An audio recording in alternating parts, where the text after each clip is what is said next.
दोस्तों, आप सभी लोग कैसे हैं? उम्मीद करते हैं आप सभी लोग ठीक होंगे। दोस्तों, आप सभी का मेरे YouTube चैनल अपराध की कहानी में स्वागत है। आज की कहानी एक ऐसे व्यक्ति की है जिसने एक साथ दो महिलाओं के साथ संबंध बनाकर रखा। उसे लगता था कि वह कभी भी पकड़ा में नहीं आएगा। अपनी पत्नी और अपनी प्रेमिका दोनों से रिश्ता बनाना भारी पड़ गया। दोस्तों, आप सबसे अनुरोध है चैनल को सब्सक्राइब करें, चैनल लाइक करें और कमेंट करें। अपने दोस्तों के साथ शेयर जरूर करें। बहुत से लोग हैं जो सब्सक्राइब नहीं करते हैं। आपके सहयोग से मुझे हिम्मत मिलती है, इसलिए कंजूसी ना करें। कहानी शुरू करते हैं। पश्चिमी उत्तर प्रदेश के जिला रामपुर के पटवाई थाना क्षेत्र में पृथ्वीराज सपरिवार रहते थे। परिवार में पत्नी उषा देवी के अलावा 3 बेटियां और एक बेटा संजय था। पृथ्वीराज के पास जो कुछ खेती की जमीन थी, उसी पर खेती करके वह अपने परिवार का पेट पालते थे। बड़ी बेटी की वह शादी कर चुके थे। दूसरे नंबर की प्राची ने हाई स्कूल करने के बाद पढ़ाई छोड़ दी थी। प्राची खूबसूरत थी। उम्र के 16 बसंत पार करते ही प्राची के रूप लावण्य में जो निखार आया था, वह देखते ही बनता था। वह गांव की गलियों से गुजरती तो मंचलों के सीने पर सांप लौट जाया करते थे। प्राची को भी इस बात का एहसास था कि उसमें कुछ बात तो है, तभी तो लोग उसे टकटकी लगाकर देखते हैं। वह उम्र के उस नाजुक दौर से गुजर रही थी जहां लड़कियों के दिल की जवान होती उमंगे मोहब्बत के आसमान पर बिना नतीजा सोचे उड़ जाना चाहती हैं। ऐसी ही उमंगे प्राची के दिल में कुलांचे भरने लगी थीं। उम्र के इसी पायदान पर खड़ी प्राची ने कब अपना दिल धर्मवीर के हवाले कर दिया, इसका उसे पता भी नहीं लगा था। धर्मवीर प्राची के घर के पड़ोस में ही रहता था। हाई स्कूल करने के बाद वह अपना पुश्तैनी खेती बाड़ी का काम करने लगा। आस पड़ोस में घर होने के कारण अक्सर प्राची और धर्मवीर का आमना सामना हो जाता था। जब भी प्राची धर्मवीर के सामने पड़ती तो धर्मवीर एकटक उसे देखता रहता था। पहले तो प्राची को यह बात बहुत खली, लेकिन धीरे धीरे उसे भी धर्मवीर में रुचि आने लगी। इसी के चलते दोनों चुपके चुपके एक दूसरे के आकर्षण में बंध गए। एक रोज शाम का समय था। गांव के बाहर एकांत में दोनों एक दूसरे के सामने पड़े तो धर्मवीर को लगा कि अपने दिल की बात कह देने का यही सबसे उपयुक्त मौका है। वह प्राची से बोला, प्राची, मैं तुमसे एक बात कहना चाहता हूँ, कहिए। प्राची ने सीधे तौर पर पूछ लिया तो धर्मवीर झिम गया। फिर धर्मवीर हिम्मत करके बोला, प्राची, मैं तुमसे प्यार करने लगा हूँ। लगता है कि अब तुम्हारे बिना मेरा जीना मुश्किल है। क्या तुम मेरी मोहब्बत कबूल करोगी? यह सुनकर प्राची का चेहरा शर्म से लाल हो गया। वह धीरे से बोली, चाहती तो मैं भी तुम्हें हूँ, लेकिन डर लगता है। डर? कैसा डर? धर्मवीर ने प्राची से पूछा। कहीं हमारी मोहब्बत रुस्वा हो गई तो मैं तुम्हारी कसम खाकर कहता हूँ कि मैं मर जाऊंगा, लेकिन तुम्हें रुस्वा नहीं होने दूंगा। क्या तुम्हें मुझ पर भरोसा नहीं है? भरोसा है, तभी तो जनाब से इस करने की जुर्रत की है, कहकर अब तक संजीदा प्राची के चेहरे पर शरारती मुस्कान आ गई। धर्मवीर ने उसे अपनी बाहों में लेकर घेरा और तंग कर दिया, जिस पर प्राची कसमसा कर रह गई। धर्मवीर ने आगे बढ़कर प्राची के होंठों को अपने होंठों में कैद कर लिया। उई माँ, बड़े बेशर्म हो तुम, कहते हुए प्राची ने धर्मवीर को परे हटाकर खुद को उसकी कैद से आजाद किया और हंसती हुई वहां से चली गई। धर्मवीर प्राची का प्यार पाकर झूम उठा। उसे लगा कि सारे जहां की खुशियां उसकी झोली में सिमट आई हैं। कुछ है ही हाल प्राची का भी था। धर्मवीर की हरकतों ने उसके बदन में अजीब सी मादकता भर दी थी। इस तरह धर्मवीर व प्राची की प्रेम कहानी शुरू हो गई। दोनों को जैसे ही मौका मिलता उनके बीच प्यार मोहब्बत की बातें होती। उस समय दोनों को दीन दुनिया की खबर ही न रहती। दोनों ने एक साथ जीने मरने की कस्में भी खा लीं। जैसे जैसे समय बीता रहा, उनका इश्क परवान चढ़ता रहा। प्राची व धर्मवीर ने लाख कोशिश की कि उनके प्रेम संबंधों का किसी को पता न चले, लेकिन इसकी खुशबू भला कौन रोक पाया है। प्राची के रंग ढंग देखकर उसके पिता पृथ्वीराज को शक हुआ तो उन्होंने उस पर नजर रखने के लिए अपनी पत्नी उषा को कह दिया। उषा ने उस पर नजर रखी तो उसने प्राची को धर्मवीर से इस करते देख लिया।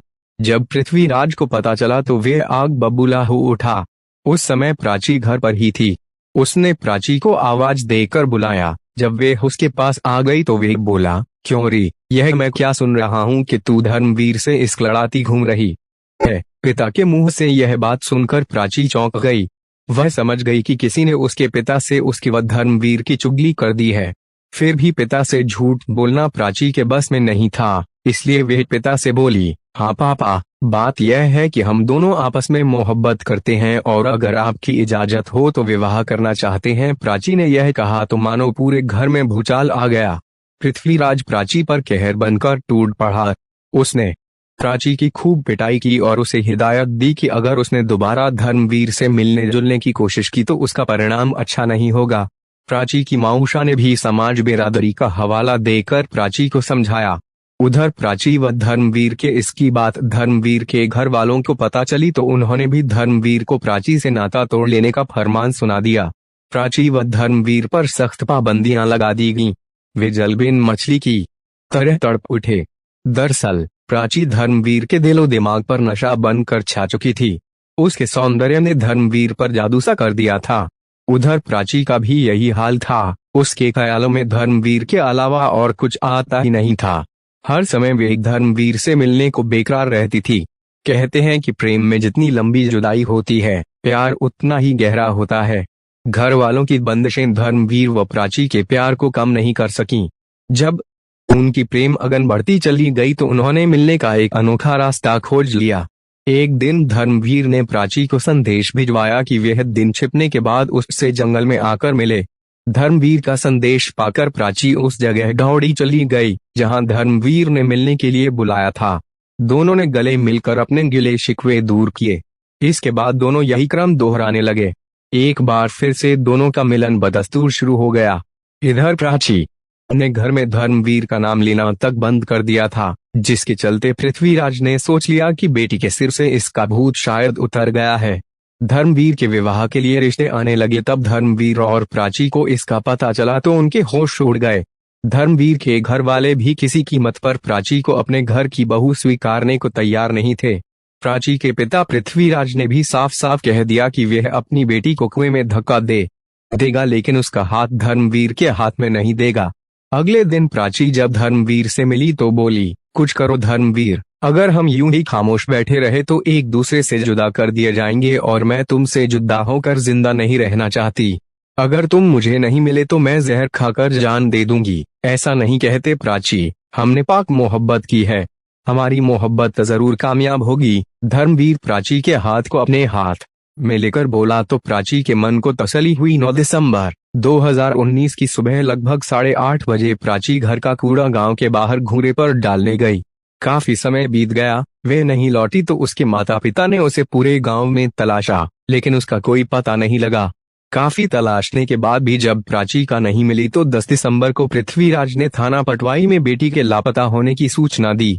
साथ ही उन्होंने गांव के ही धर्मवीर पर शक जताया। इस सूचना पर थाना प्रभारी इंद्र कुमार ने थाने में प्राची की गुमशुदगी की सूचना लिखा दी।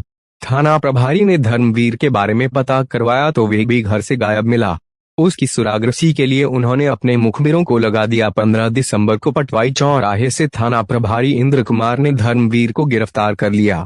थाने लाकर जब धर्मवीर से कड़ाई से पूछताछ की गई तो उसने प्राची की हत्या कर लाश छिपाने का जुर्म स्वीकार कर लिया। इतना ही नहीं, पुलिस ने धर्मवीर की निशानदेही पर गांव के बाहर घूरे में दबी सीमा की लाश भी बरामद करा दी। प्राची की लाश क्षत विक्षत हालत में थी। उसका एक हाथ गायब था। अनुमान लगाया कि शायद कुत्तों ने उसकी लाश को नोच खाया होगा। लाश को पोस्टमार्टम के लिए भेजने के बाद पुलिस धर्मवीर को लेकर थाने आ गई। इसके बाद प्राची के पिता पृथ्वीराज की तरफ से भादनवे की धारा 302 के तहत मुकदमा दर्ज कर लिया गया।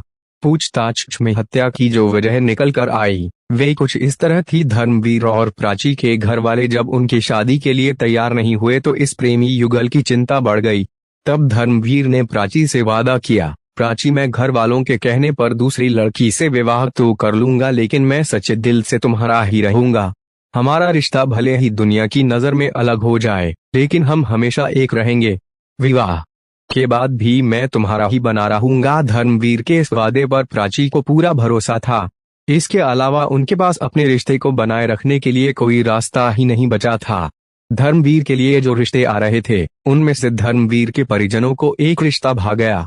वह था रामपुर के मेलक थाना क्षेत्र के ऊंचा खाला निवासी नीलम का। नीलम अब अपने परिवार के साथ मुरादाबाद में रह रही थी। बात आगे बढ़ी तो दोनों का रिश्ता पक्का कर दिया गया। 19 अप्रैल 2019 को धर्मवीर और नीलम का विवाह संपन्न हो गया। नीलम काफी सुंदर, शिक्षित व गुणवती थी। उसने धर्मवीर के परिवार में आते ही अपनी बातों व कार्यों से सबका दिल जीत लिया। उसमें धर्मवीर भी था। नीलम के आने से धर्मवीर के दिलो दिमाग से प्राची के इसका भूत उतरने लगा था, लेकिन उसने प्राची से संबंध खत्म नहीं किए थे। एक तरह से वह दो नावों की सवारी कर रहा था। ऐसे में उसका डूबना निश्चित था। नीलम को कुछ ही दिनों में पति की हकीकत पता लग गई कि वह कैसे उसे धोखा दे रहा है। कोई भी औरत सब कुछ बर्दाश्त कर सकती है, लेकिन शौहर का बंटवारा बिल्कुल बर्दाश्त नहीं कर सकती। बीवी के रहते पति पराई औरत से इश्क लड़ाए, यह बात नीलम को पसंद नहीं थी। लिहाजा वह घर छोड़कर मायके चली गई। धर्मवीर ने नीलम को काफी मनाने की कोशिश की, लेकिन वह नहीं मानी। इधर प्राची को पता चला तो वे धर्मवीर पर खुद से विवाह करने का दबाव बनाने लगी। इससे धर्मवीर परेशान हो गया। वह नीलम को हर हाल में घर वापस लाना चाहता था। इसी बीच 3 दिसंबर 2019 को नीलम ने मुरादाबाद के महिला थाने में धर्मवीर के खिलाफ उत्पीड़न का मुकदमा दर्ज करा दिया। 8 दिसंबर को मुरादाबाद पुलिस धर्मवीर के घर आई। वह घर पर नहीं था। मुरादाबाद पुलिस पूछताछ करके वापस लौट गई। सब कुछ धर्मवीर की बर्दाश्त के बाहर हो गया। उसने प्राची से हमेशा के लिए छुटकारा पाने का फैसला कर लिया। 9 दिसंबर की सुबह उसने प्राची को मिलने के लिए गांव के बाहर बुलाया। प्राची घर का कूड़ा घूरे पर फेंकने के बहाने घर से निकली। घूरे के पास धर्मवीर उसे खड़ा मिल गया। प्राची के आते ही धर्मवीर ने उसे दबोच लिया और हाथों से गला दबाकर उसकी हत्या कर दी। इसके बाद उसने उसकी लाश घूरे में दबा दी और वहां से फरार हो गया, लेकिन वह कानून की गिरफ्त से अपने आप को न बचा सका।